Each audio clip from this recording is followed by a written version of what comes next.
any one party, but to bring you the education that we think is so needed and so deserved. And I have to, for me, just give props that someone is, or a group is really able to bring this up, because this is not an easy subject. It's not an easy, anytime you come against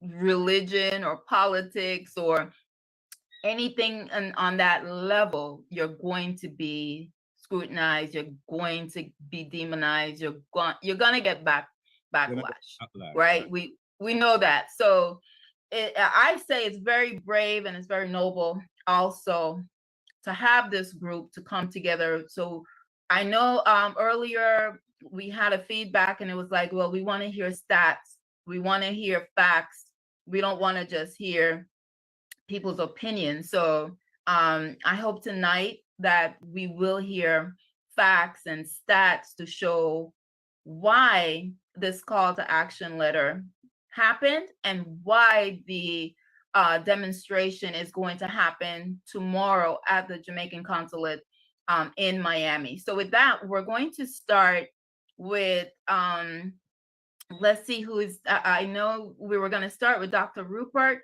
but Dr. Rupert at his location just had an emergency in the building. So we can either start with Lion or Will, Mr. Rattigan. I can yield to Will. Yes, I can yield to Will. Yes. Okay, Mr. Rattigan, are you able to jump on?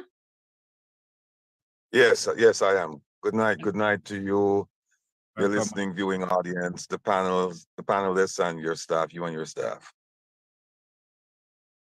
Amen. Welcome.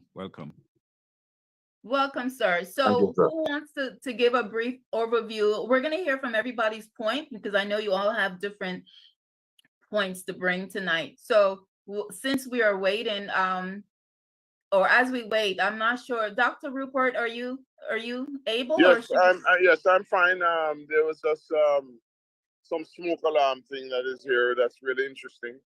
And I'm outside in the dark, and I'm already dark, so you know what I mean?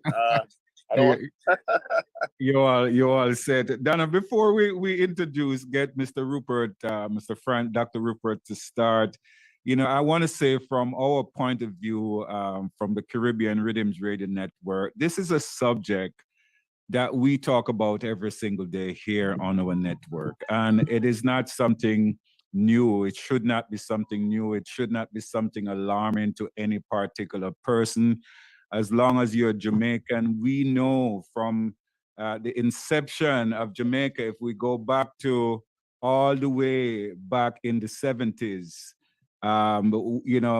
back when the earthquake back there in Henry Morgan days, Jamaica has been a crime place for a long time.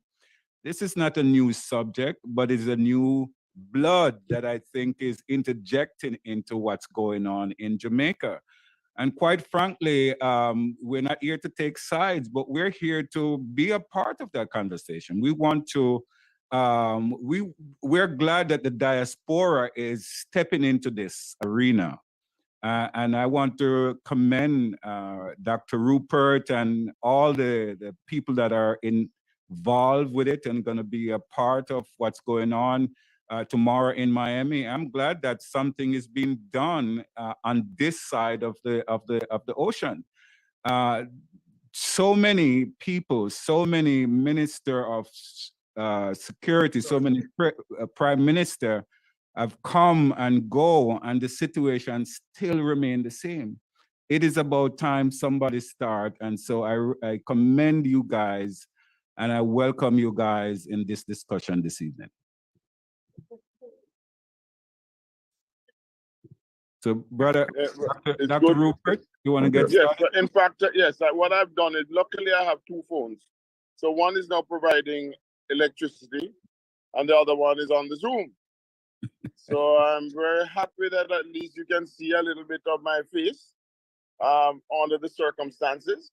Yes. And I'm out here enjoying the weather in Florida. It's quite, in spite of everything, everything happens for a purpose. So therefore, but what we're talking about is so surreal and it is so real at the same time, because you know this business of crime has gone out of control. You know, the type of crime that we are seeing right now is totally different from the type of crime we saw in the early 70s, 80s, what have you. It is different. It is more of I would call it mayhem. You know, when you think about it, you know, you think about what is happening and the way these people are behaving. These people who kill for murder for hire, you know, innocent lives, children, that sort of thing is just unprecedented. You know, and you just have to. It appears as if you can just look at someone and they think that you're meaning something, and they just simply do something to you. And it's not normally it's not like a slap, or which should not be in the first place, but it's something grave. You know, so as far as I'm concerned, we have to take a stand. The diaspora. You know what is interesting? I used to be a likable fellow until the other day when I wrote that letter, and I have never been so understood that, you know. But thankfully, it's not the majority of people. But there are people out there who definitely hate you because perhaps you had taken a stand before, and they feel that you have let the side down.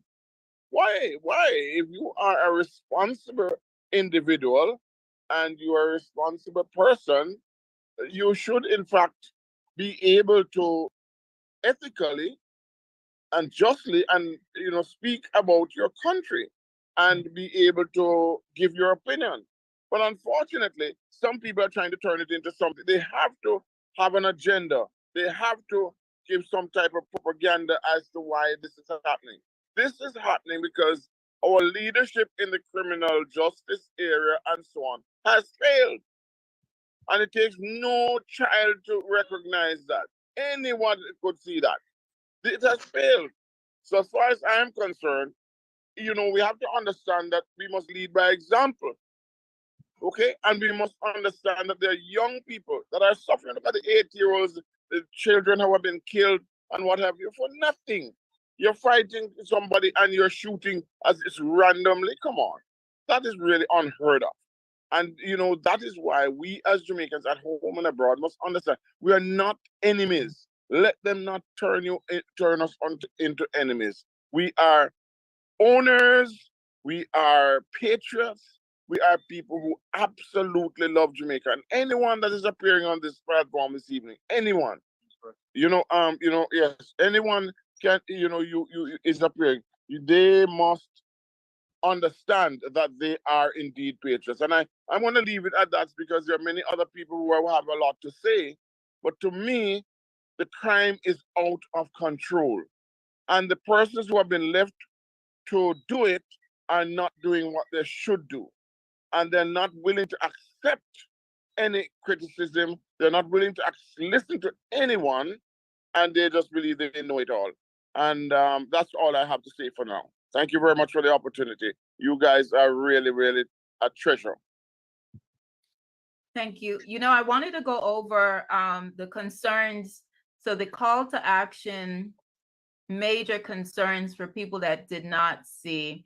It was the increasing state of public corruption, the high level of violent crime, the failure to provide promised service delivery, unfulfilled promises to the diaspora regarding its involvement in the political process. Okay, so, and the legal defense that diaspora members do not have stand-in to sue the government. So those are the major concerns. And so again, first two, the increasing state of public corruption, the high level of violent crime, and failure to provide promised service delivery. And so I think anybody, if you're not under a rock right now, would agree that the violent crime and the level of crime in Jamaica it doesn't seem to be getting any better, right? And so I think having a team, having a group together that's willing to even put it out on blast, you know, to say, well, how can we turn this around? What needs to happen? Where, you know, just and get, obviously we as diaspora need to be involved. We do contribute a lot, if I should say, we contribute a lot to Jamaica, the diaspora around the world, because we love Jamaica. So, but anytime that, you know, you call out leaders, you know, I think it's understandable that there's going to be backlash. So, who has any information on what the crime stats are, or like I said, how do we know that there is public corruption? What is your, who wants to talk about that? Or why do you say there is public corruption, since we are educating the public that has no knowledge of this? If I can jump in here and facilitate, good liberty while he's driving. Brother Lion, introduce yourself to the audience, please, as well. I am so sorry. My name, as given on the birth certificate, is Howard Goldburn, aka Lion. Friends and family alike prefer that name. So I endear you to give me such a title, all right? Yes, as I was saying, we are cognizant of one thing. And there is a little idiom that goes with it, you know, if I should say an idiom. There are three things: lie, damn lie, and statistics. You can torture and twist statistics if you're skilled, like probably a good friend, Honorable Nigel Clark, and get it to say anything. Without the average person who is paying attention in the public having the capacity or the ability to understand what you're saying or what you just did with the figures. The point I'm making is this: United States Embassy, jointly with the UK Embassy, placed in the publications of the Jamaica media that in the fight against corruption,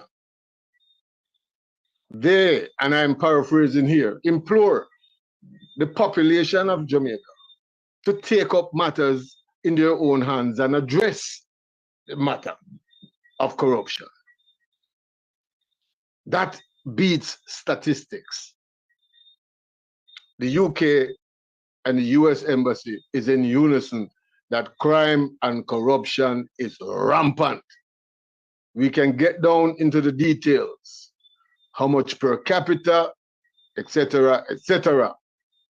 But for the common person, ordinary person, to understand, we need to know that we are not seen in this rosy-colored glass picture that our leaders are painting about the island. And notice I said leaders, because if there was a viable and a real opposition, what is being done now, the likes of what is being done by the OJLDF, headed by Rattigan, and other stalwarts like Herb Nelson Jr., would have been accomplished long ago with someone actually inside of Parliament, with even if you have 9 seats, 3 seats. Mr. Rattigan don't have any seats. Dr. Rupert doesn't have a seat. None of the panelists have a seat. Yet this voice is being paid attention to across the world. Jamaica has no opposition outside of us. They just pretend.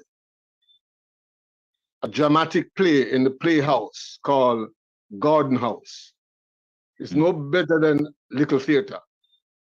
when people believe that they are in opposition, when they are the ones that fashioned the laws, created the loopholes, kept the loopholes to themselves as secrets amongst themselves,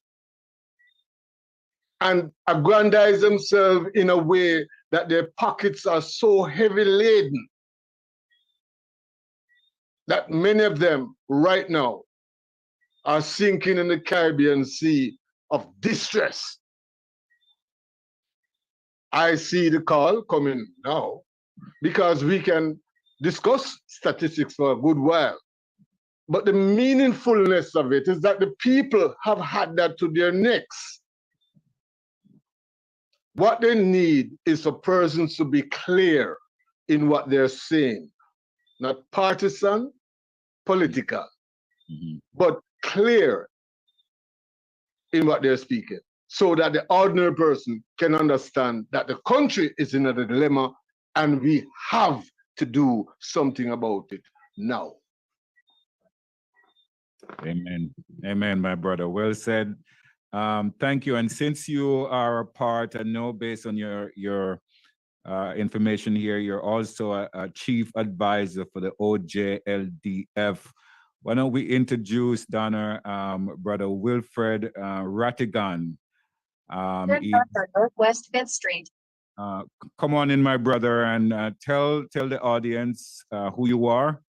And I know you are a FBI specialist agent, used to be in the FBI as a supervisor, and you should have extend knowledge about security in Jamaica. Let's hear your thought on the matter, my brother. Yes, good evening, everyone, or good night.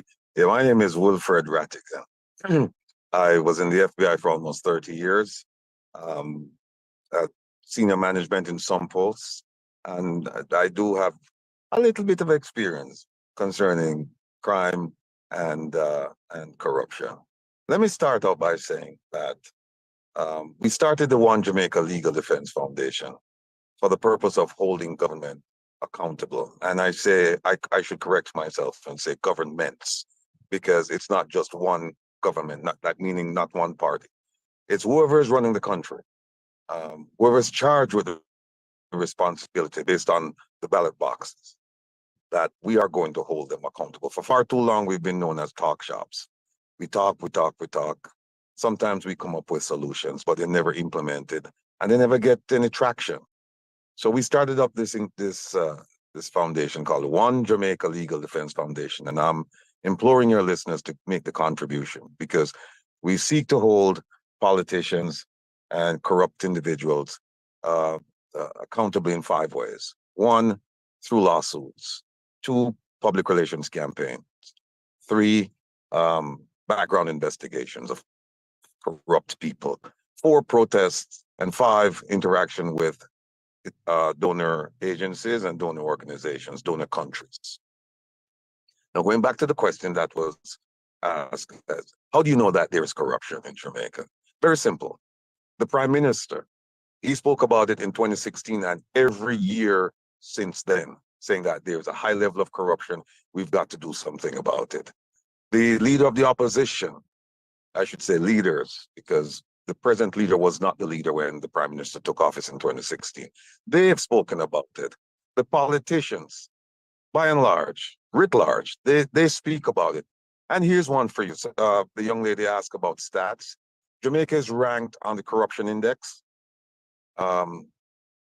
Jamaica is ranked somewhere between 39 and 41. Anything under 50 is considered grossly corrupt. Anything under 50 is grossly corrupt. And Jamaica has never cracked, or Jamaica is not there right now. I think it's at 41 right now.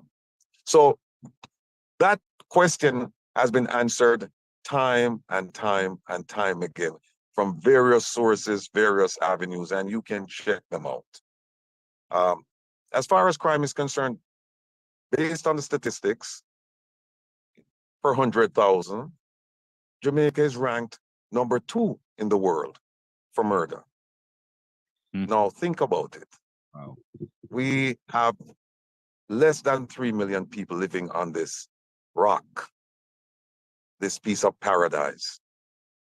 And it's been torn asunder by the inaction and the failed policies of governments. Again, plural governments.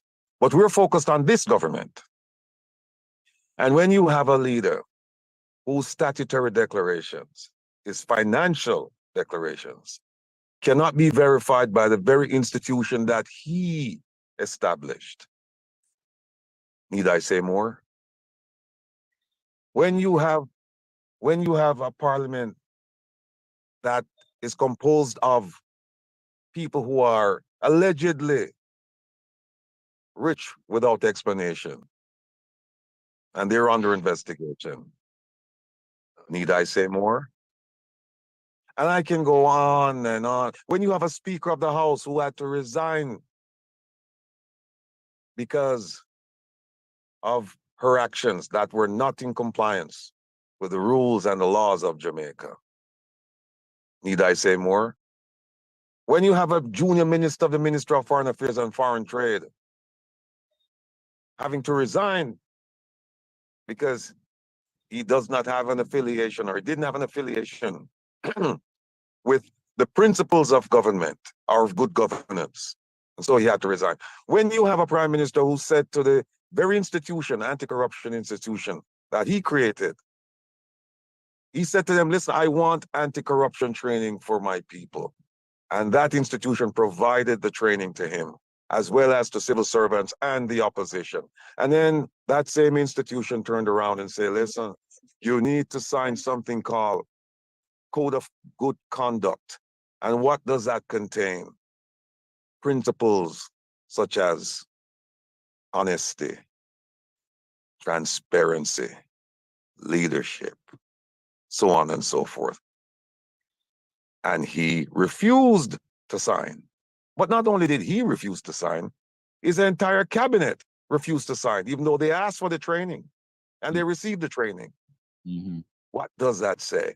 And my brother and sister, I can just go on and on and on with a litany of reasons as to why we should take a strong stance tomorrow morning to speak out with one voice. It doesn't matter whether you are a PNP or a JLP. This transcends that. This is for the soul of Jamaica. This is fighting for the Jamaican people. There are some issues that they go beyond politics, and I can think of one right now, which is the beach access issue. Doesn't matter whether you're JLP or PNP, you don't have access to all the beaches in Jamaica. So this is, this stand tomorrow is precisely that. It's one where we're standing up for the people of Jamaica, because we don't have to do this. We must do this. This is not a matter of, an election, whether you feel like you should do it or not, or, an option. This is a command. And as Lion will tell you, we believe that there's a divine push behind this, because all of us didn't come together by accident.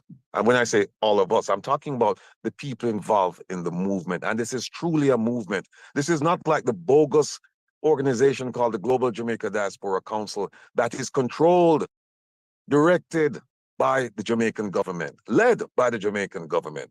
This is truly a movement of well-thinking, concerning Jamaicans who would like to see the best for our piece of the rock and the best for our people, whether you live abroad or you live on the island. Thank you. Wow. Well said, my brother. When I got this call to be a part of this meeting this evening, I also got a lot of warning to be careful what I said and how I move and what I said and the whole works. And just listening to the three of you that have already spoken about what's going on in Jamaica and the reason why this is necessary this evening for us to talk, And the reason why people like us in the diaspora to come together to express our dissatisfaction, crime will go on long time in Jamaica, and corruption has been going on long time. This is not something new. I think this is something that all of us in the diaspora, because all of us still have family members down there, anything go down in Jamaica affects us up here, because a lot of us are the one, we send a lot of money to Jamaica to help sustain the economy and the country and the people down in Jamaica. And we're not here to take sides. That's one of the things. We're not here to take sides. We're not here to deal with parties. Yes, there is a government, and under the government that is running, if these things are being spoiled like this, we have to talk. We have to come together. And I don't think this is a situation where we should hide ourselves and wonder who gonna see us or hear us talk. I think it's about time that we as Jamaicans that love the ackee and saltfish and the curry goat and the manish water and all of the good, the jelly and everything, the land, everything at Jamaica needs, we need to talk. We need to speak up and hold the people. And as you said, my brother, the government, and that's include the opposition party and the people that are running the country now. And so I really, want to encourage all my people here in the diaspora. Let's express ourselves. Let's do what we need to do to get Jamaica back on track. Too much crime, man. It's just bad. As the brother expressed in the beginning, people are killing people for nothing. Why is this so? Let's move on to another person in the panel. Is Mr. Carlos Gray here, Donna? No, but Mr. Jeffrey. Brother Jeffrey? Make we talk, Jeffrey is here. Brother Jeffrey, make we talk. Greetings. Welcome. Good evening, ladies and gentlemen. Yes, sir. Mr. Rattigan and Sir Lion, good evening. Evening, I'm trying to figure out where should I start. Wilfred Rattigan has said it all, along with Lion. You know, they have said it all. So I'm here trying to figure out where should I start with all of this. Today, we got a breaking news that a well-known attorney was gunned down in her car. Wow. What more do we want to hear? And yet you can hear that members of the diaspora, Jamaicans, both in Jamaica and in the diaspora, are trying to bring down the brand of Jamaica. And the question I have to ask this evening is, if there is a crime committed today where a lawyer was gunned down, assassinated in her car, and the news bring it, and we get the news out of Jamaica, and we decide to speak about it, is the news organization bringing down Jamaica too? You know, we need to ask those questions. And when you hear leaders of our country, and let me make something categorically clear this afternoon or this evening, I am not a person who disrespects political leaders. I do not. But we have to call a spade a spade. I may have a last name that associates with the Labour Party. I'm not a member of the Labour Party. Nor am I a member of the People's National Party. Jamaica come first. As I always said on my programs, we come here by Labour pay, not by aeroplane or party paying. And the rock that we love so much is bleeding from within. And until we as Jamaicans stand up for what we believe in, stand up and fight for the country that we love, then I'm sorry, our country will never be the country we want it to be. The crime is getting out of hand. And Mr. Prime Minister, you promised the people of our country that you will allow them to sleep with the windows and door open. Have you done that, sir? Have you done that, sir? The JCF said it's 33 people murdered in the start of the year. I am being told it's not 33, it's 43. And yet, you're saying that crime is going down, Prime Minister? Yet you're saying that we in the diaspora is bringing down Jamaica? We're carrying on the brand of Jamaica? Mr. Prime Minister, I think you need to think differently, sir. We're not here to bring down any government or bring you down. We're here to tell you that the time has come, Prime Minister Holness and Minister Chang, that we cannot live like this anymore in our country. Where gunmen is shooting Jamaicans as if they're bird hunting. We're being gunned down as blackbird in our own country.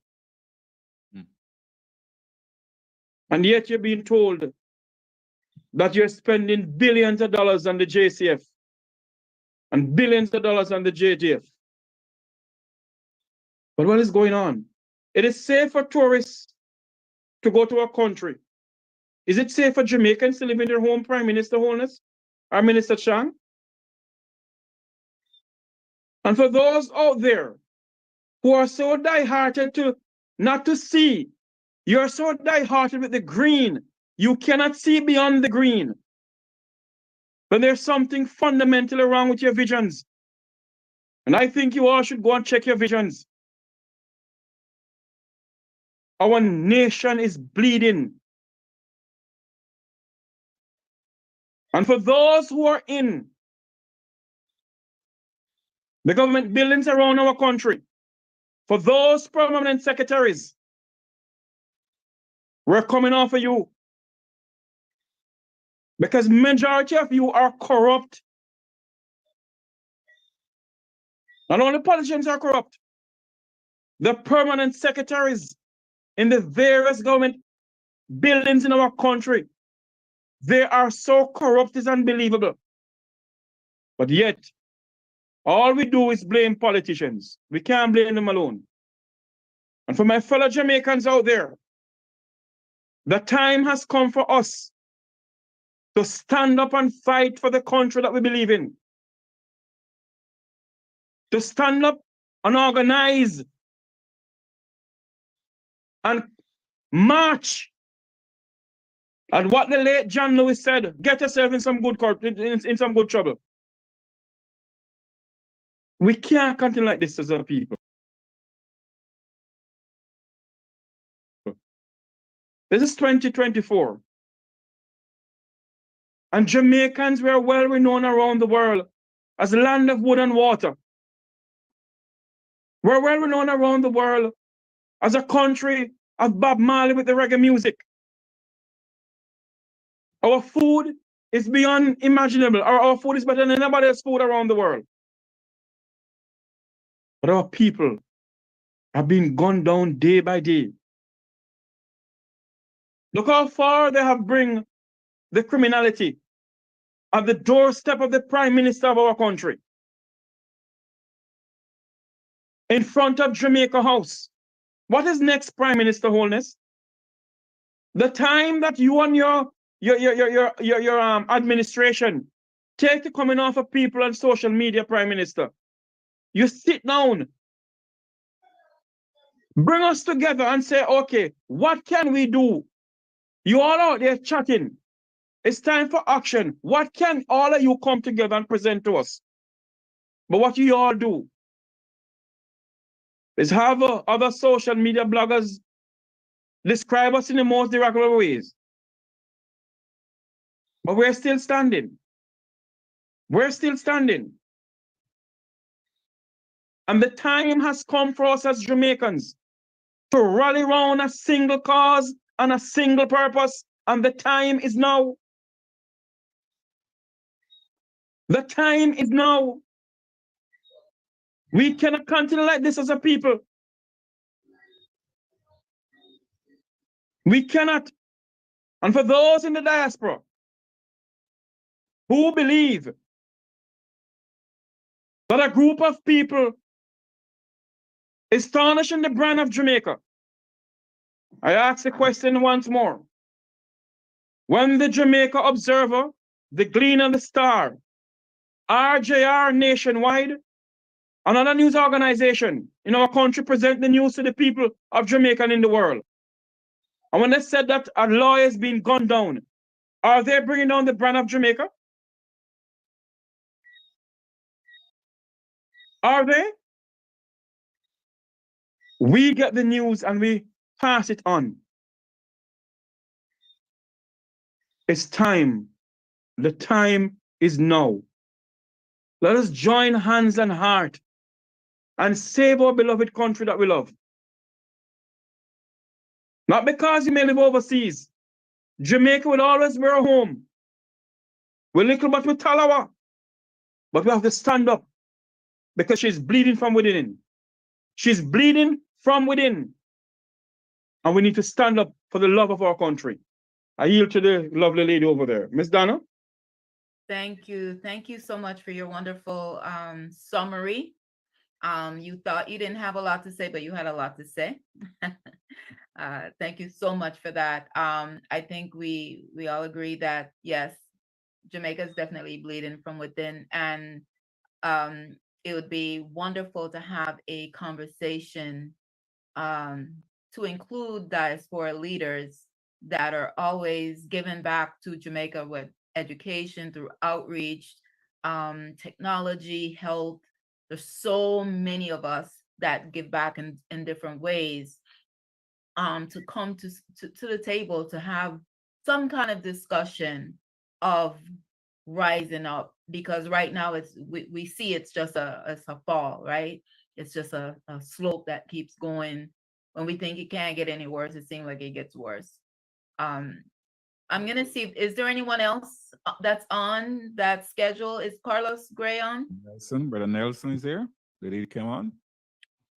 No, Brother Nelson is not here. If I might add, Sure. yeah, while it's coming in, there are two major points that needs clarity. I'm really honest, Bring it something from Nelson. right? And as far, that's Dr. Rupert's mic. Okay. Yes, I Right. agree. Yeah. Okay. Yeah. As far as we are concerned, there are two things that are really popping up and to be as an antagonist to this protest. And one, bipartisan politics. Once you say something to oppose the sitting government, you're deemed as a supporter of the opposition. And once you support a cause that the opposition has, the government sees you as a terrorist. Mm. That's the country we live in. Why? Jamaica has managed to survive a cult that has been established from 1944 until now. And if you look at the persons that call themselves diehards or dieharted, they are no different than cult members in every sense of the word cult. Their leaders can do no wrong. They repeat party lines like parrots without having any understanding of what is being said. They will kill. They are willing to die for that same ignorance built around a charismatic leader who is able to coerce them by force of garrison tactics with guns and to seduce them, either with entertainment or little trivialities like t-shirts with a couple $1,000 inside of it. Those persons need psychiatric help on a national level. Even although they constitute less than 1/3, the politicians have mastered the skill to galvanize that small minority to subject the majority of the country under terrorist ruling. We have to call a spade a spade. I say that repeatedly. This is not something that your exaggerating or you're being superfluous about. Check the news. Check the foreign agencies that oversee crime and corruption. One thing we have for them with this protest that is going to dispel that we are taking sides. It's called the Magnitsky Act.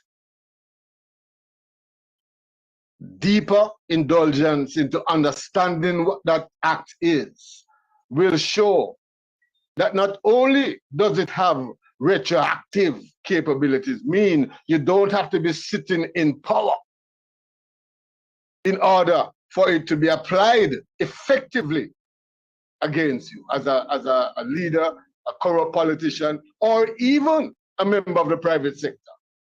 That is as far as it goes.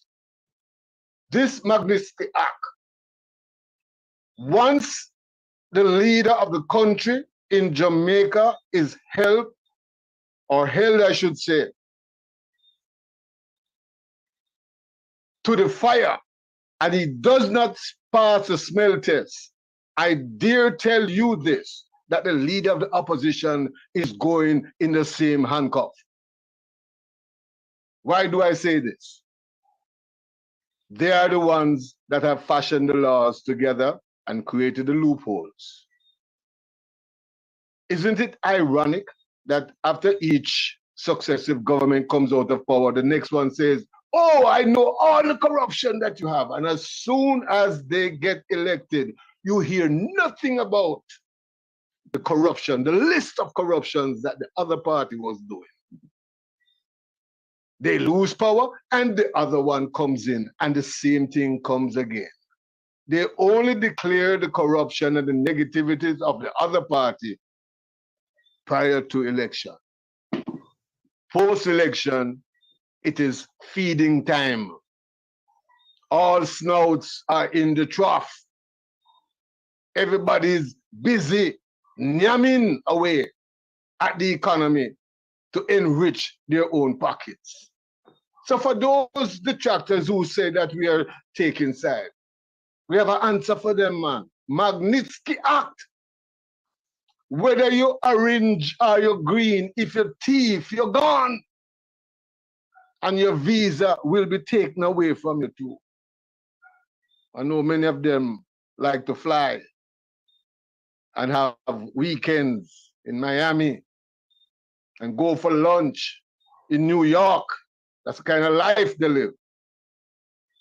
But I tell you, this is a warrant. The warrant is Magnitsky Act, and it is being served. And anyone within the administration or the opposition or the private sector that is guilty of aborting or attempting to abort the total liberation of a people coming out of slavery, they will have hell to pay in jail.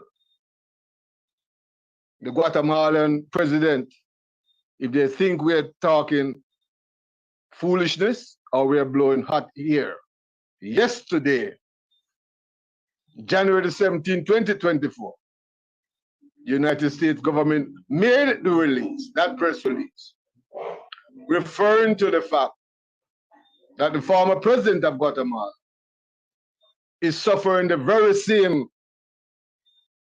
conditions that the Jamaica Labour Party leaders and the PNP leaders are going to face if they do not buckle up, ship out. It's not a choice. Stay and face the heat of the US federal government, of the Canadian government, and of the UK government, who has no friends with anybody. It's all about interests. So we have dispelled totally this bipartisan stupidity about we are supporting JLP or we are supporting PNP. Isn't it ironic that we get blamed for both parties? We must be doing a good job. The next one, which I will say quickly, because I've taken up a bit of the time, right? Is that this is the time for a call to unity. Our dear PNP and GLP brothers, yes, we know you get some money. Yes, we know that you get a little house bill and you're grateful for it and you can't make your era leader, sister. You don't show up at the party because you look like you're the leader. I know how those things go. I know your grandmother and your great-grandmother was in the same party. I know some of you lose your brother and your sister in gang war, politics. I know, but we have to bury the hatchet. We have to have a unity because that is what they were afraid of. So we are calling on all Jamaicans, PNP and GLP alike. Don't believe that the leaders are on your side. It's time to stand up. Make one voice, and you will all see that the emperor wears no clothes. They are not as powerful as they are behaving. We are the ones that entitle them to the power and authority that they have. Let us raise our voice and reap the rewards. Thank you. Thank you. Thank you, Brother Howard Colburn Lyon, for your presentation, sir. Donna, maybe we could let's bring back Dr. Rupert. And Dr. Rupert, I have a question for you, sir. Just a second, Louis. We did have Mr. Herb that joined us just a few minutes ago. Awesome. Yes. So we'll finish up Nelson? with Dr. Rupert and then we'll go to Mr. Herb. Okay, awesome. Dr. Rupert. I do apologize. Sorry to cut. Go ahead. But please remember you have Mr. Carlos in the midst also. Oh, he's here? Jamaican Carlos, he's right in front of us there. Oh, that's Brother Carlos. Yes. All right, Brother Carlos, since you didn't get an introduction, welcome. And let's hear from you. You're a blogger, Jamaican Carlos TV. Welcome, sir. And give us your thought on this entire project that is going down right now. All right, guys, I have to change my name. All right, guys, good evening, guys. Good evening, gentle people. Yes. Glad to be on you guys' platform. Good evening, listeners. I see you guys in the comment section in the chat, behaving yourselves. All right, this call to action moment is a long time coming. Bloggers been on social media talking for a long time. Jamaicans, home and abroad, been talking for a long time. A lot of the time people say, what are you talking about, Carlos? What are you talking about? A lot of time people say that. So now the talking turn to action. So we're doing it for our grandkids. It's a non-partisan movement. This is for our kids. And what really pushed me toward this is the blatant corruption in our eyes. We're talking about the embarrassment. They're saying that we are embarrassing the country. Well, let me tell you about embarrassment. I was so embarrassed when I hear about Usain Bolt's money. I was very embarrassed, very embarrassed. I was also embarrassed when we hear about the Prime Minister, what he did at the Ministry of Education for the Integrity Commission report. I was very embarrassed. I went and go all over the news.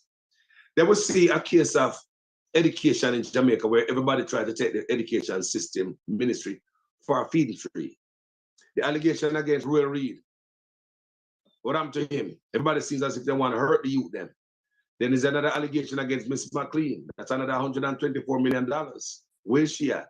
Nobody knows. That's Minister of Education. And add to the Prime Minister's corruption when he was there. There's another $100 million gone from Clarendon Alumina Production Limited. You hear the opposition screaming on his voice about that, which is 15.4 billion Jamaican dollars. There's another $10 billion gone from Cornwall Regional Hospital. It seems as if it's misappropriation, corruption, and mismanagement. National Work Agency, another $10 billion disappeared. Misappropriation, mismanagement, or corruption. You know, I want to see how the education system, I just lost my father. because of the poor education healthcare system in Jamaica. We look at all the money, talk about illicit six. Illicit six is like people are encouraged to vote for some people who are allegedly criminals. You understand me? And this thing ain't right. And I could go on and on, but the thing that really hurt me is when I read about the Promise Learning Center. All this money we hear me talk about, the $100 million US, the 50 billion from Conroe Regional Hospital and NAA, another 10 billion. That's $35.4 billion. And that's just 3 little areas that I told you about. $35.4 billion, and yet they closed Promise Learning Center. This is a school for kids with special needs. Government claimed they don't have any money to continue to keep the school opening. The government defunded this school. Staff couldn't pay, they couldn't pay maintenance and utilities, and they couldn't pay the staff. From last December, teachers and workers did not get any pay. So you tell me, say, this is not a real good cause to come out with every energy, everything me having on me, and come protest for change, protest for betterment. I'm doing it for my grandkids, not me. If I'm doing it for me, I'm thinking about rice and flour. You know, I'm thinking about that one of them t-shirt with some money wrap up in it. That's what we think about when I think about us. Let's think about our kids. I want everybody to come out. So that's what drives me. All of this hurting of the people. And on top of that, the people can't say nothing, you know. The people can't say nothing. That's what we look at and say, look here. Jamaica people are scared. Them calm is scared. Because Jamaica see how fearful they are for their lives. So we decided to say, you know what? Let's stand for them. This call to action is a stand for the people who can't. It's a voice for the voiceless. And hoping that in doing so, we can give them strength. We giving them strength, it's strengthening us too. We helping Jamaicans, it's helping us too, so we can go home sooner, not later. Thank you so much. Over to you, Rosie. Mr. Rose. Thank you so much, my brother, for your passionate presentation. Welcome, and thank you so much for your presentation. Let's go. Did we have anyone else new, Donna? Come on, or we can go now. Yes, Mr. Herb. Mr. Herb, come on in, sir. Good evening to Donna, to your co-host, Donna. I didn't get his name. I'm sorry. Louis Witter. Louis Witter. Yes, thank you, Louis. And of course, to your wanted listeners and your esteemed panel. I could not have made a better presentation than even if I trained myself to than my counterparts have tonight. And they're speaking from the heart. I think the people of Florida and the people of Jamaica will appreciate what they've had to say. Of course, myself and Donna, we go way back with the Institute of Caribbean Studies and the fact that we have been participants in anti-human trafficking and violence against women, and of course, other genders as well. I have been trying for 7 years since myself and Dr. Francis got together and wrote the articles for the Jamaica Diaspora Crime Intervention and Prevention Task Force. And we briefed this in Jamaica in 2016. I don't know if Dr. Francis covered this. But the bottom line is, they have known for a very long time what the laws that governs overseas corruption and overseas transgressions against the United States and the misappropriation of funds. Now, when we looked at the programs in Jamaica that we promoted, and we tried to get the community development programs underway, because we briefed that for the very first ZOSO, I gave that briefing. And we said, what needs to happen? You go in, you clear the area of the gunmen. You hold the area to ensure they don't come back. But then you build. The build portion is what I briefed. It's called Safer Cities by utilizing smarter communities. You get all the smart people in that community together. Whether it's the church, whether it's the educators, the business people, you put together a committee and you discover what it is that the community lacks, and you're going to build that up. I sent Deputy Mayor Richard Vernon an invitation to apply for grant funds from the American Friends of Jamaica and from FIFA, the World Football Body, so that FIFA will build stadiums in your community, and they'll build classrooms within those stadiums, and they'll build changing rooms, everything. And the reason for that is you need a community where everybody can come together in competition, not firing gunshots at each other. And we briefed this for Zoso. We've been talking about this for 7 years. And what we discovered with every program that we tried to institute was that the money was going into Jamaica. There was no transparency and there was no accountability, which you need for good governance.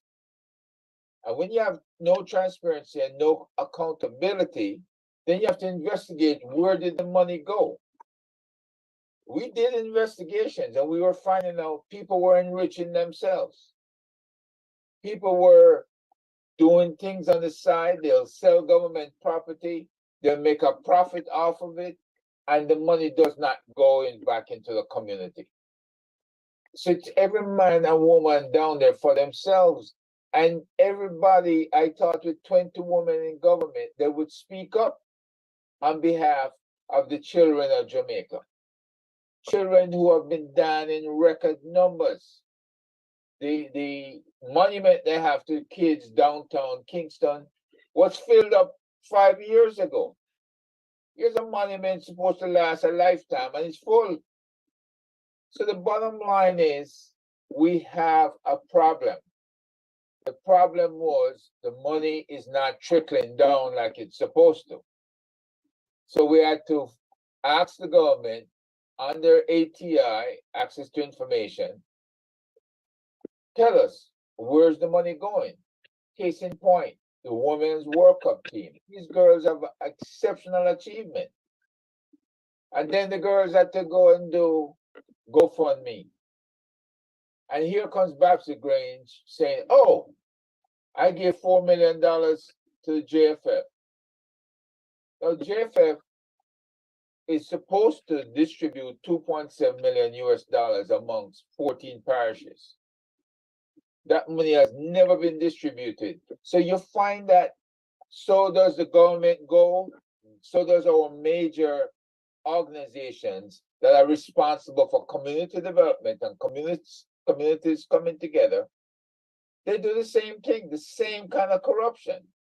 It's been going on for 7 years. So the question you have to ask, do you keep doing the same things over and over and expect a different result?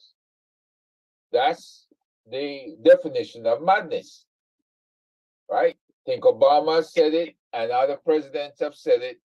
And so we said, it's time to stop. It's time to stop doing the same things over and over and take direct action, right? So when you talk about the direct action, the things that you can do that will impact government and get their attention. Lobbying is one. We don't have money to lobby the government. We're not going to be paying them to do their jobs. So you go to grassroots campaigns, mobilizing the members, supporters out there, right? To pressure the representative through various means, letters, phone calls, emails, petition, the social media. That's grassroots campaigning. Demonstrations, which you'll see tomorrow. Organizing public rallies, you could do marches, you could do sit-ins, right? And this draws attention and awareness of the problem that is out there, right? The last piece is litigation. And we have formed the One Jamaica Legal Defense Foundation, And we already are in litigation against the Minister of Foreign Affairs, Camilla Johnson Smith, and we're getting ready to file some other cases. And the bottom line with these cases, it involves misutilization and non-reporting of funds. The former head of the Northeast Diaspora Council came to us and says, hey, I collected over 450,000 US dollars during COVID, and we gave it to the Jamaican government. And I've been asking them now for 2 years to account for the funds, tell us how it was spent, how it was divided. And they refuse to do that.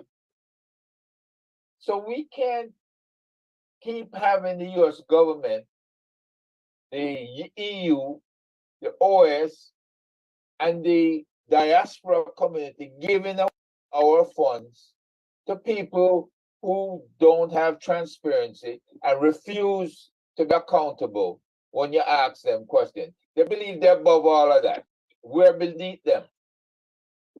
And that tactic, when they formed the Global Jamaica Diaspora Council, and the top 4 people in the council, they selected one from the UK, I believe, to oversee the council, and 3 people from the Ministry of Foreign Affairs, which is led by the Minister of State, Terry Long.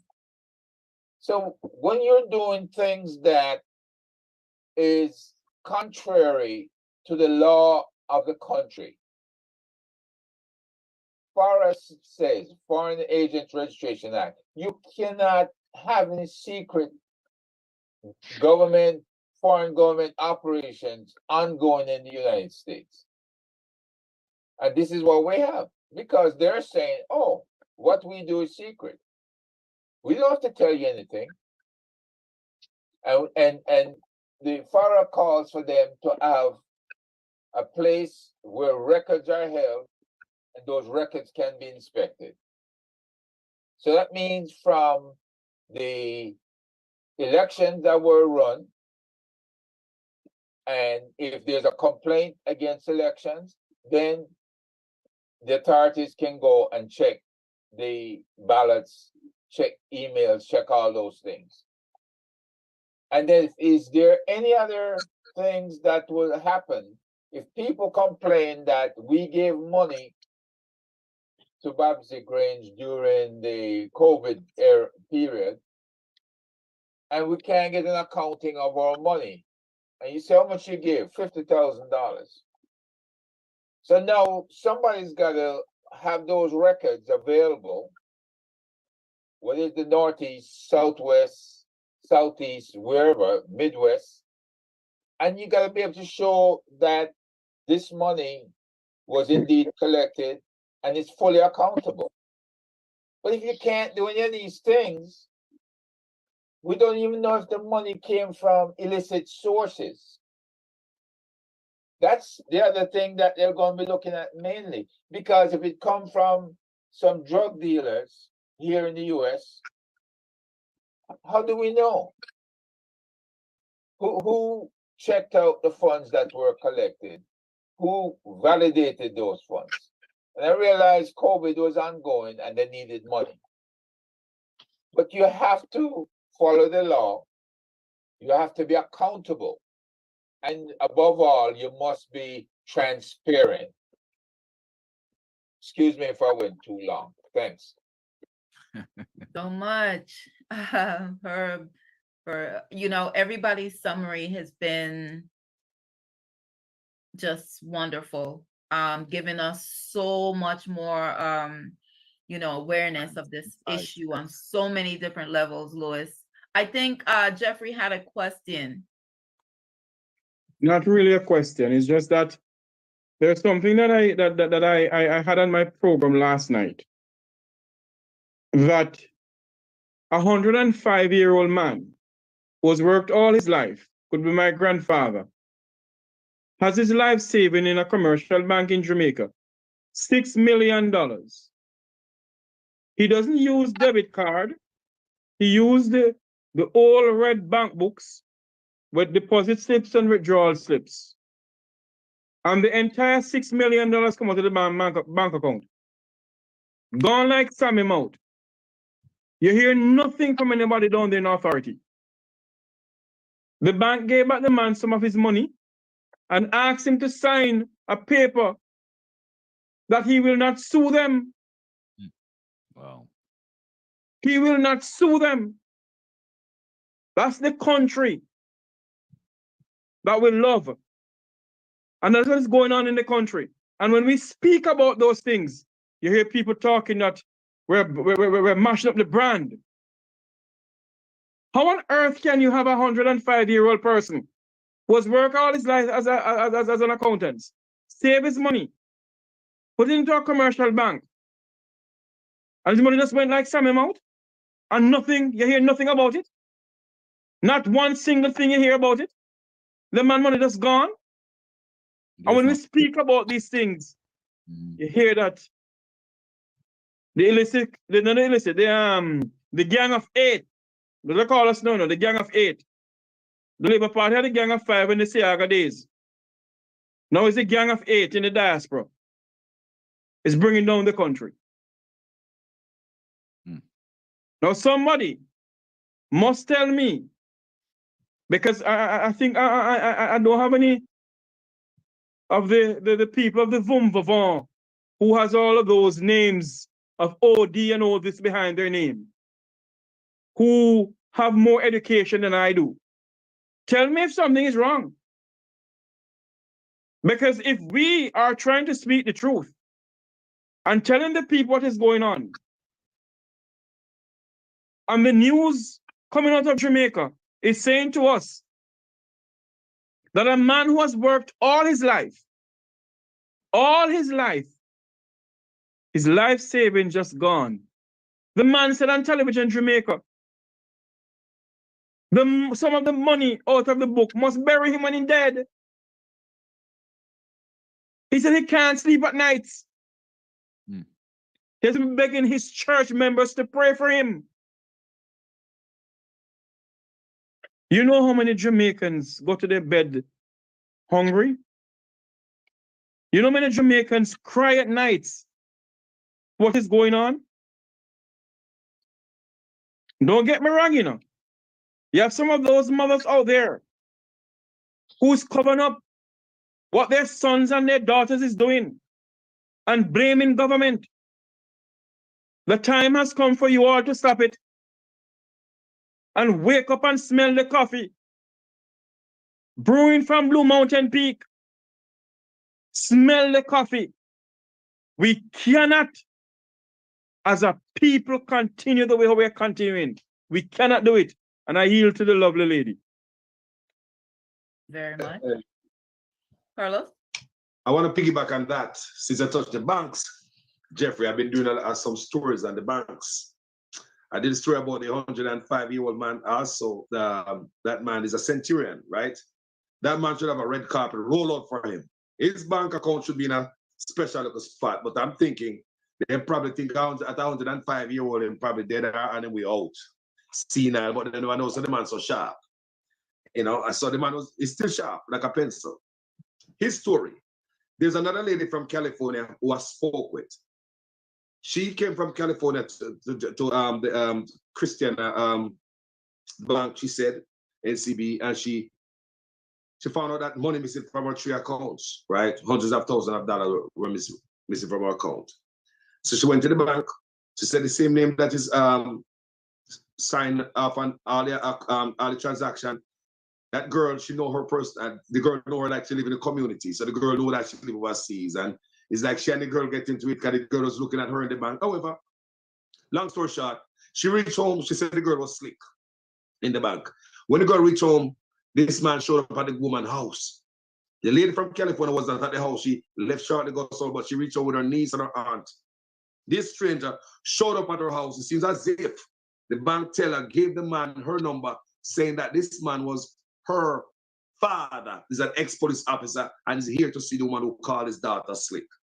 So how many other homes these tellers are giving out numbers and send their men to? I did a video shortly before that. This lady was going to England the next day, tomorrow. She went to the bank today and pulled hundreds of thousands, a lot of money. By the time she reached home and get out of her car, some bike man just come down upon her. And I did a video and said, hold on. Why don't they take their phone and they take right from security guard right to the teller? Police need to start there first. And the lady I told me now said, a man showed up at her house to defend the bank teller in the bank. So if this one give the number to the man, I don't know. But this son CD. And the case of the old man who have no social media online footprints. He have no online footprints, so they can't say this old man click on a link that he shouldn't have. There's no link because he go straight in the bank.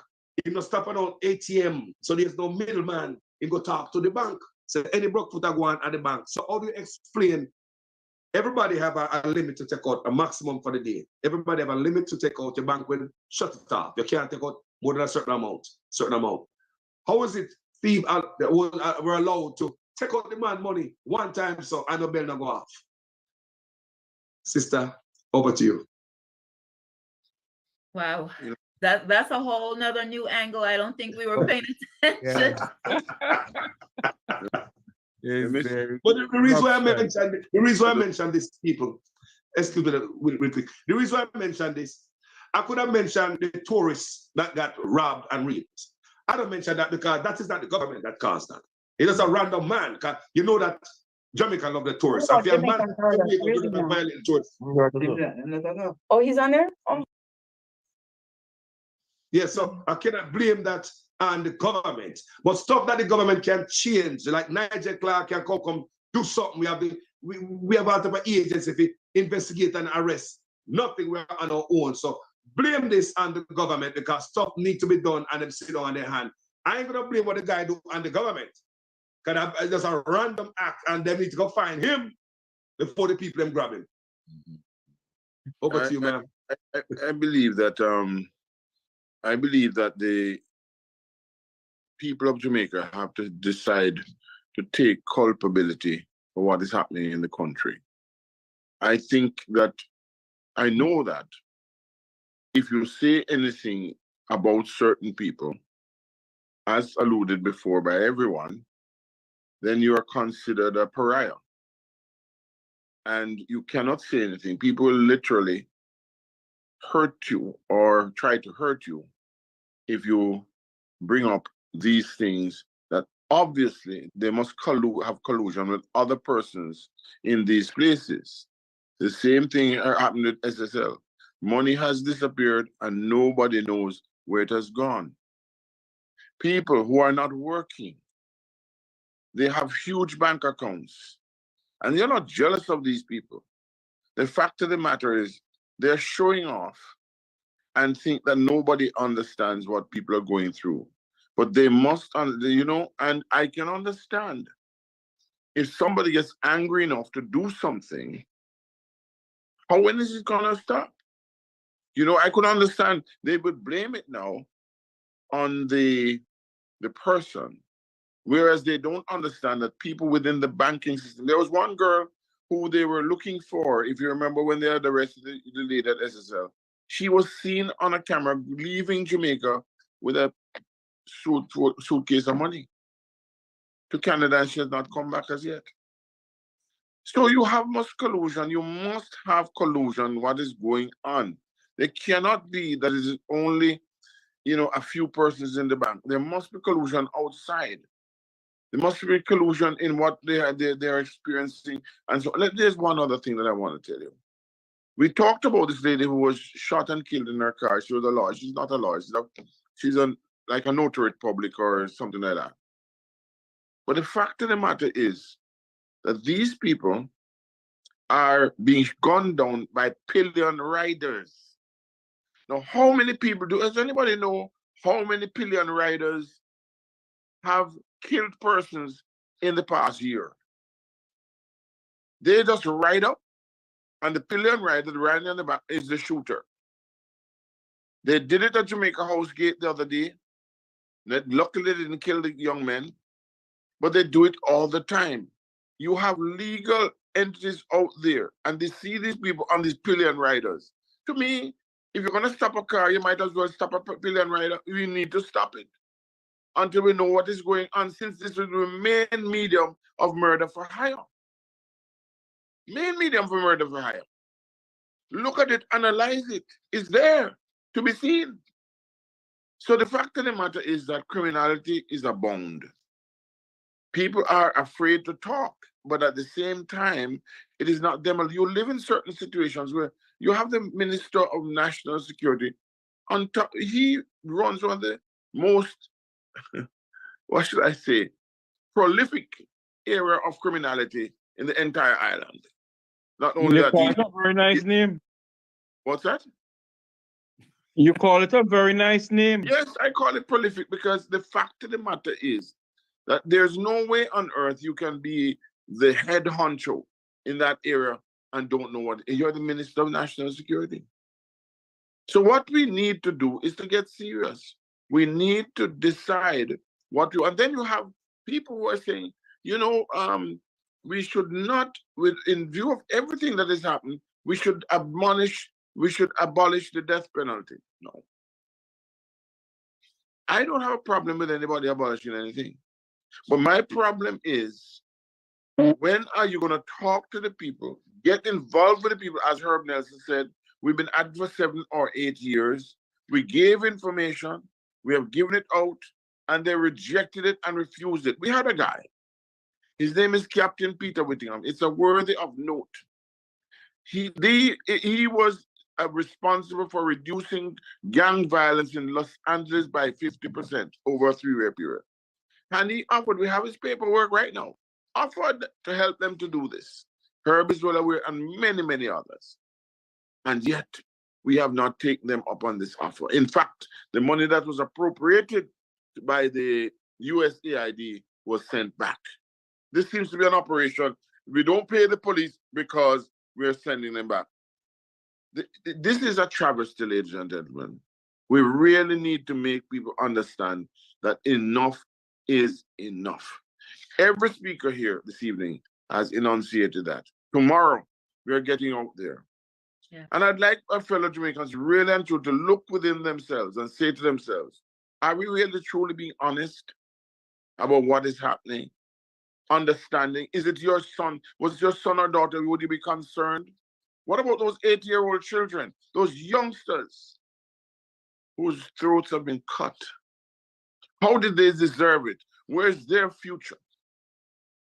And I say to you, those of you who are naysayers out there, and have now called me on many names that I've never even heard of before, I say to you, when you're pointing a finger, remember 3 are looking back at you and 1 up to God.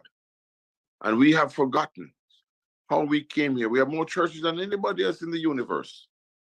And yet we don't pretend to understand their pain, the pain of those persons who are just trying to make a living. Ladies and gentlemen, I thank you very much for this opportunity. I wrote a letter, and I didn't know that a letter could have made such a big circulation. I thought a pen was mightier than a sword. I've said it before. But we must not go back. We must work together. We must join hands and hearts. And we must convince our neighbors, the naysayers, to stop what they're doing. Stop doing it because people are telling you to do it. You know, they said that, you know, the 30 people in the Global Diaspora Council came out and said they were disagreed with what I had to say. And I know for a fact that 30 people did not come out to say that. They couldn't have done that in such rapid time. So I just want to close that off and say to you, stop it. We have one country, we have one aim, and we have one destiny. And those of you must understand, one day you pray to God every day. Hopefully, you will be led through the pearly gates when the time comes. And not the other wooden gate where you're going with fire and brimstone. I don't pray to nobody. I just ask to take it seriously. Thank you very much. Amen. Thank you. Go ahead. I think we've got someone on, and then we'll tell us about the time and etc. for the march to protest tomorrow. Let me just add something to what my esteemed colleague, my brother, my former classmate, Howard Lyon Goldburn said. He mentioned the Magnitsky Act.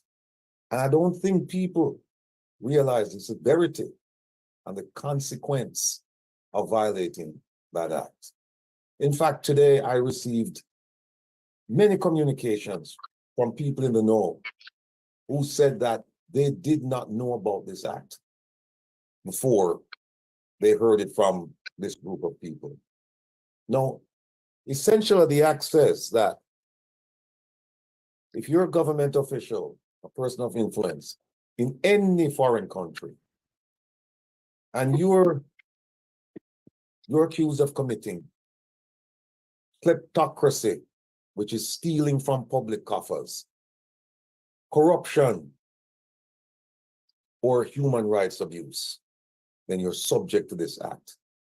What it means is that the US Department of State can revoke your visa, and we know how precious those are to politicians, because my dear friend Mr. Goldburn mentioned that they love to, I think it was Mr. Goldburn or one of the other panelists mentioned that Mr. Goldburn, they love to come and do lunch in New York, and they love to come and dine in Miami. The visas will be revoked, but not only that, assets will be seized. And that's just one act. We have a small group of people composed primarily of attorneys looking at various acts, not only in this country, but in the UK and Canada, where we're seeking to hold their feet to the fire. They meaning the corrupt Jamaican politicians. And we believe that a solid case can be made already about the Prime Minister's violation of this act. How? It's called state of emergency. A state of emergency in Jamaica can only be declared when it's proclaimed by the Governor General in 3 instances: war, insurrection, natural disaster. It was never intended to be used for police purposes beyond those 3. So when there is a call for a state of emergency and it's proclaimed by the Governor General, that is a constitutional violation. But we knew it beforehand. But in 2020, the Supreme Court of Jamaica made a ruling that states of emergency as declared and implemented by the government of Jamaica are unconstitutional. The government appealed and lost the appeal. So as of today, states of emergency in Jamaica are unconstitutional. Now, despite that holding by the court, there have been 3 states of emergency declared since the court held that states of emergency are unconstitutional. Now, here are the people, here are the perpetrators involved in that. The lady who's running the JDF, the police commissioner, the Minister of National Security, the Prime Minister, and who else? None other than the King's representative, the Governor General, because a state of emergency cannot take effect in Jamaica unless it's proclaimed by the Governor General. That's one of his constitutional rights. Yes. So that case has been made already, because why? We know that there have been more than 1,000 people detained illegally for an inordinate period of time. That is human rights abuse. That case has been made. So we will be seeking the revocation of all of those visas belonging to all of those people. And whatever assets they have overseas, we will be petitioning the United States Congress and the State Department to seize their assets. And we think we have a very good chance of achieving that goal, because this year is an election year. And so they will listen to us because we're taxpayers and we vote. And we are going to tell them, here is the case. And we know that the Magnitsky Act is not some archaic act that 1800s and it's selectively enforced. We know that's not the case. This is something that's relatively recent. And in fact, just 2 days ago, it was used against the former president of, was it Ecuador, Peru, or one of those South American, Guatemala. Central America, yeah, was used, and it was used against a former president.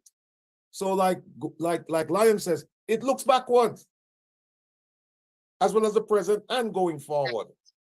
So if I were a politician in Jamaica involved in human rights abuse, in kleptocracy, or in corruption, I would, at this point, be seeking to refill my stock of Pepto-Bismol, because it's going to be a rough ride. And what you're looking at here is a completely different diaspora than the ones we're used to seeing over the past decades.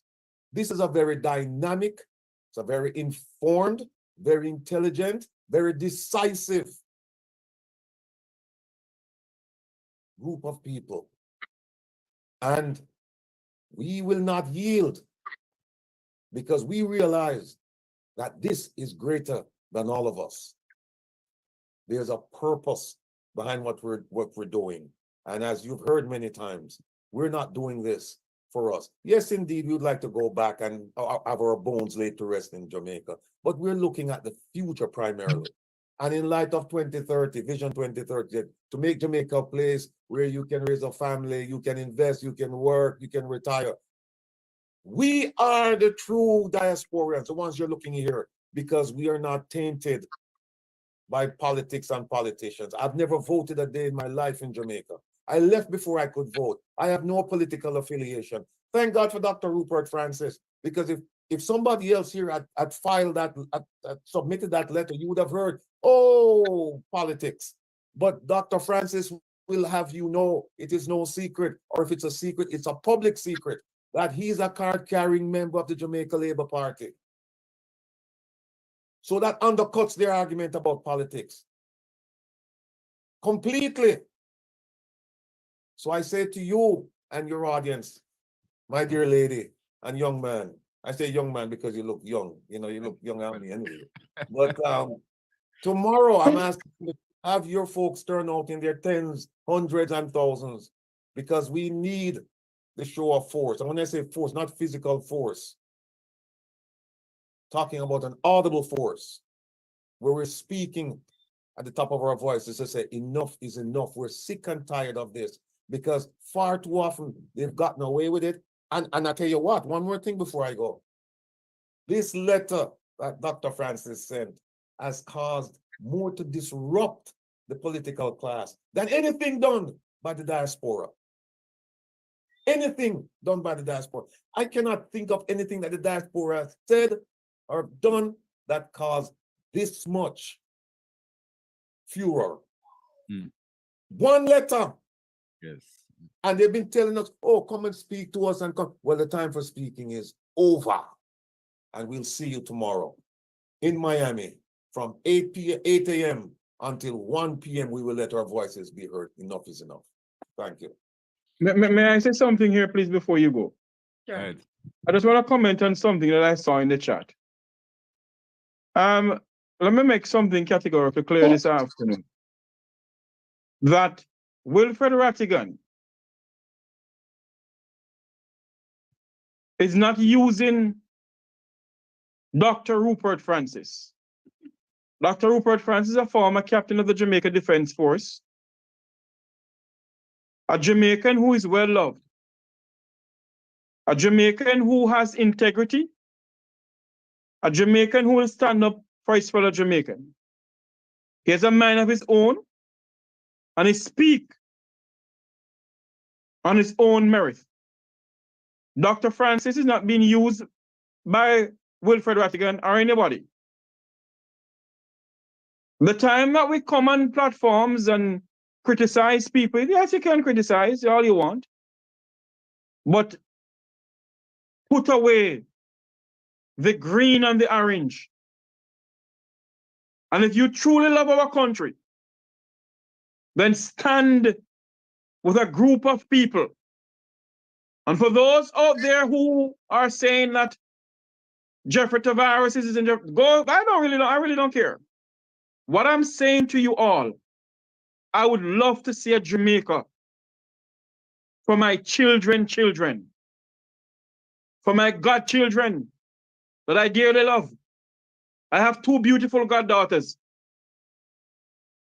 3 godsons. And I would love to see them grow up in a Jamaica that is peaceful. And a Jamaica where every day here that a blackbird is being gunned down. I'm not calling my fellow Jamaicans blackbird. But it's as if it's an open bird season in our country, where the gunmen believe that the powers that they have lies behind the trigger of a gun. And for those who, in the know-how or in the effluence of society, you know who you are. A little boy who lives below a crossroad cannot buy a gun. The little boy who lives in St. Elizabeth cannot buy a gun. But yet, you have so many Jamaicans down there have AK rifles and all sorts of rifles. The time has come for you all to stop the PNP and JLP and UIC and up and C and all kind of C and stand up for the rock that you believe in. Thank you all very much for having me. Let me just add one thing, hostess. Yes, and Mr. Mack, can you tell us who you are too? We didn't really get that piece. Thank you. That's Wilfred Rattigan. Yeah, you look so different in the. Go for it. Let me just add one thing. I think it's a grave disservice to what we're trying to achieve for our brothers and sisters, our mothers and fathers, our relatives in Jamaica, when people say that that people are influencing other people to do things. Here is what I say. It's a distraction. None of them, including government officials, have touched the issues raised by Dr. Francis. One of the things I learned in law school was this. If you have the law, ideally you want the law on your side, so you argue to win your case. If you don't have the law, you argue the facts. And if you don't have the law and you don't have the facts, you attack the personality of your opponent. And that's exactly what they're doing. No one has come forward and said, you know what, Mr. Francis, the issue raised about corruption is unwarranted. Not true. One about crime, not true. One about poverty, not true. One about promised things and failure to deliver on service delivery, not true. Standing, not true. Nobody. They've steered clear of the issue, and now they're going at the man's personality and trying to say, oh, he's been influenced by others. Instead of sitting down as Jamaicans and say, look, let's talk about the issues. No, we attack the personality of the person. Well, guess what? And I've told people, you can write all you want about me. My life is an open book. Write all you want about me. And then what you do is call the police and tell them that I've committed a crime and have them come and arrest me. Because guess what? That's what I'm doing. That's what I'm trying to do to the politicians. I'm trying to lock them up. So you try lock me up while I try lock them up. And let's see who can lock up who first. Because I am supremely confident that the path we have chosen is the right path. And so I will not be dissuaded. I will not be distracted from the goal ahead. I have no side view mirrors. I have no rear view mirror. I only have a windshield, and that is going straight ahead. No distraction. All right, my brother. And one more thing, please. Let me go, Jeffrey, before you go. Please. Go ahead, sir. Go ahead. Before we go, let everybody know that the good God above that created us is protecting us. Be ye careful of what you all plan to do, because God don't like ugly.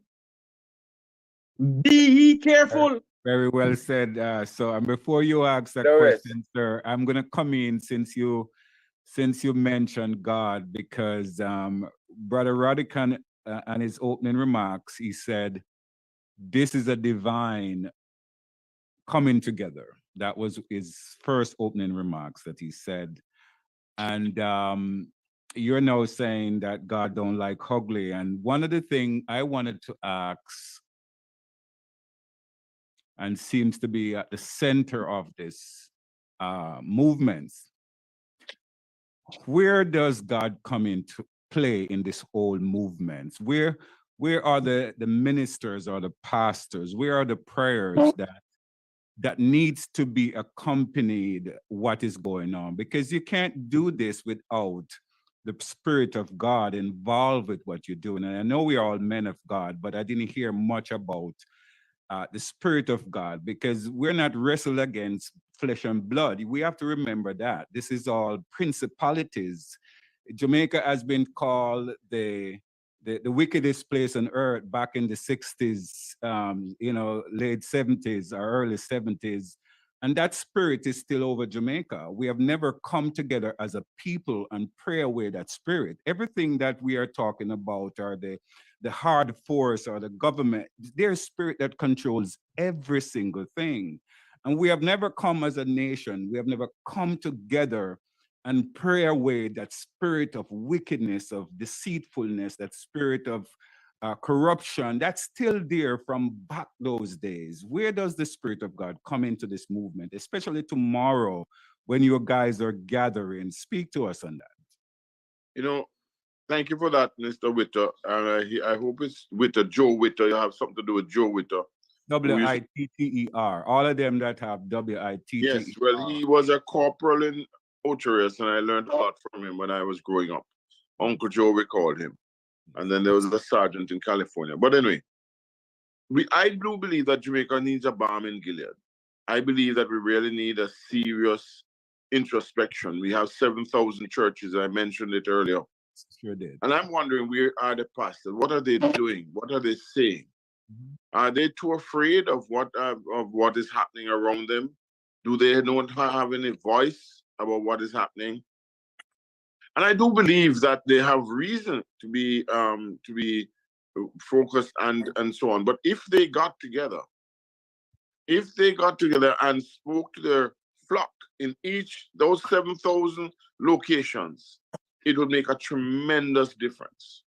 But I think that the rhetoric is a very damaging thing. It can create and it can destroy. And just as how they crucified Christ. And I'm not saying that any of us are Christ-like or would be aping Christ. We all are. I do believe. I beg pardon? We all are. Okay, fine. We all are. Well, but I'm saying that some people have not looked into that part of it. They do not look beyond themselves. They do not look and see other human beings. They don't see the loss of life. They think of it in dollars and cents. They think of it in, not worshiping. I don't know. They worship money instead of what they should. I believe that if every pastor, both in the United States, and they concentrated on the young children, we gave them that idea because the multifaceted approach to crime. And faith-based institutions have their mandate to do what they're supposed to do because they would be listened to. Somewhere along the line, we missed it. And we have taken God. Tonight, I have my Bible study, and unfortunately, I had to not go there. And I'm sure the guys are laughing at me now, saying, you see, we found that New York had something else in mind. But the fact of the matter is this has taken priority because the nation is at stake. If you look in another 10 or so, 20 years, forget about 2030. What are you going to say when you look at the Jamaica that is totally different?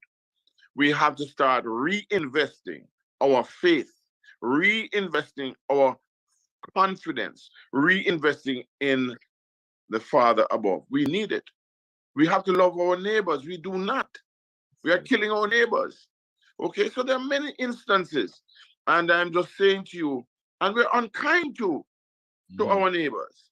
Right? We're unkind. We're not as kind. If we're going up, we're totally different things. So I'm not going to belay the point. We need back faith. Faith has gone. It seems that demonic forces have taken over Jamaica. People wearing guard ring, cutting off people's heads, playing football. They do all sorts of things, and they blame it on other people when they're doing it, not other people. Right? When your young boy at 17 comes in and he has a couple $1 million in his pocket and a brand new BMW, do you ask him where it came from? How did he get a hold of it? No, you help him spend it. Ladies and gentlemen, I don't know which God you serve, as I said earlier on, but there will be a reckoning. And I'm not saying I'm no prophet, but all I'm saying is be careful who you demonize, because when you're pointing a finger, three are looking back at you and one is up to God. That's all I have to say on the matter. I hope and pray that we will be able to resolve this issue between the diaspora. Let me make one point there. The government wants to run Jamaica and run the diaspora. And they're doing it. And they have some people who just need that little OD or what have you to go around and feel important. But they're doing it. They're running, and that's why they want to have brand Jamaica and cover it. The Prime Minister said it himself just the other day. Because brand Jamaica belongs to all of us. And it's important that we help to preserve that brand Jamaica. That's really what I have to say. And I'm going to stop at that one. Thank you very much for the opportunity. Thank the listeners. Thank everybody. Thank Donna. Everybody who has been here. All my colleagues. It's been a wonderful. And I ask you all to come out tomorrow and support, because that's what they're hoping that will not happen.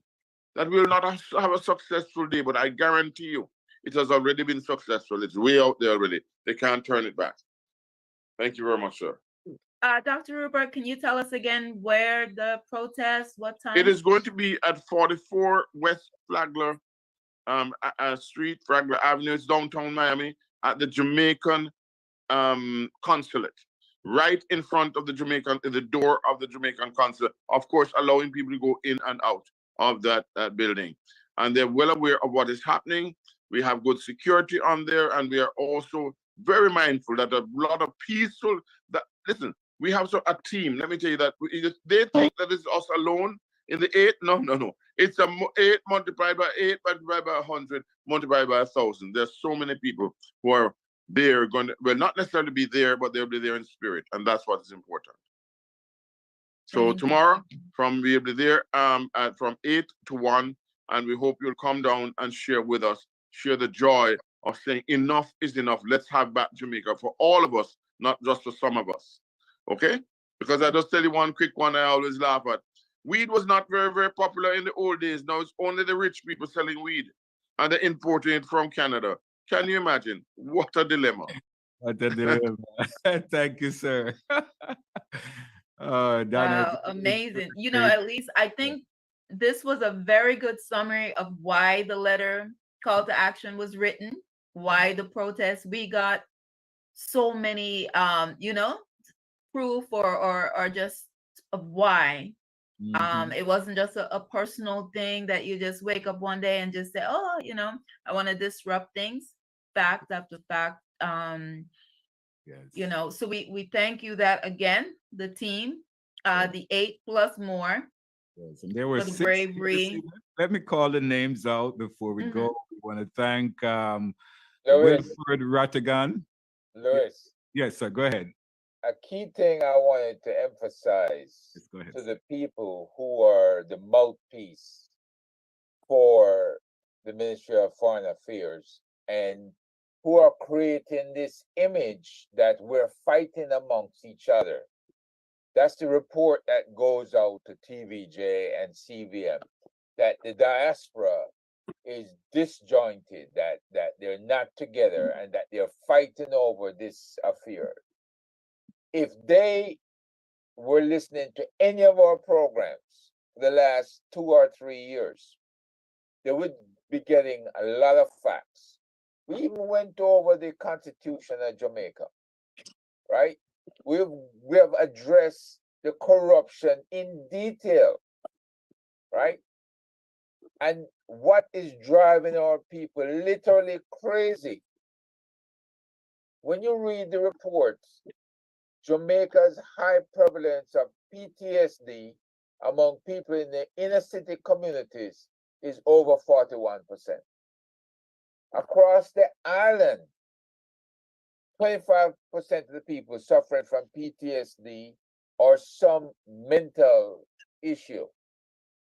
The Ministry of Health is totally unprepared to address the situation. It's not like here in the US where you have psychologists and you run to them. You have psychiatrists and you run to them. You can count maybe on one or maybe two hands how many psychiatrists you have in Jamaica. And the psychologists who are employed, they just don't have enough staff to take care of the PTSD and the people who have gone totally crazy. The gunshots, the violence, the constant, issue of violence in communities is what is getting to people. And I'm not just talking about simple violence against women. Kids are hearing these gunshots every night. They have to get flat under the beds or on the floor, or else a bullet may take you out. You can't keep living like that. And this is what we're trying to prevent. This is what we're trying to stop.